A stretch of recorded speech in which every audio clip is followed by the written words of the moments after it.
সেটাও তাকে আমরা সঠিকভাবে জানাচ্ছি। তো সেই ক্ষেত্রে আমরা কয়েকটি ইন্টারেস্টিং কেস অলরেডি পেয়েছি। তার মধ্যে আছে যে আমাদের বিশ্ববিদ্যালয় ছাত্রদলের বিভিন্ন নেতাকর্মীরা 2009 সাল থেকে শুরু করে 2024 সালে 5ই আগস্ট পর্যন্ত যেসব নির্যাতনের শিকার হয়েছিলেন সেসব বিভিন্ন ঘটনাবলীর বিষয়ে আমরা মামলা করা শুরু করেছি।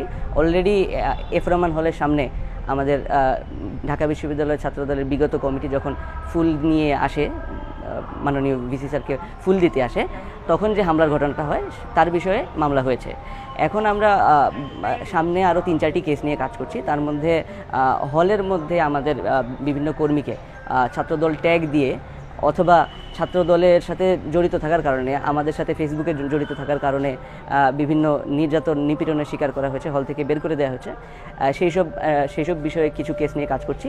এবং আরেকটি গুরুত্বপূর্ণ কেস নিয়ে আমরা কাজ করছি, সেটা হলো ঢাকা বিশ্ববিদ্যালয়ের যে সিন্ডিকেট, বর্তমানে সেই সিন্ডিকেট আছে এবং এর আগে এই সিন্ডিকেটের সদস্য ছিলেন এর আগের যিনি ভিসি ছিলেন এবং ভিসি প্রক্টর এবং অন্যান্যরা, তারা মিলে বিগত 15 জুলাইয়ের ঘটনাকে কেন্দ্র করে 17 জুলাই তারিখে একটা সিন্ডিকেটের সভা ডেকে বা না ডেকেই মানে বিশ্ববিদ্যালয়ের হল বন্ধ করার একটা সিদ্ধান্ত দেন, যার ফলশ্রুতিতে ঢাকা শহরে আশ্রয়হীন হয়ে পড়ে আন্দোলনকারী বিভিন্ন শিক্ষার্থীরা এবং তারা ঢাকা শহরের বিভিন্ন এলাকায় আহত, মানে এই আন্দোলনে যোগদান করে আহত হয় এবং মূলত এই হলে তাদের আশ্রয় না থাকার কারণেই কিন্তু এইসব সব কিছু হয়।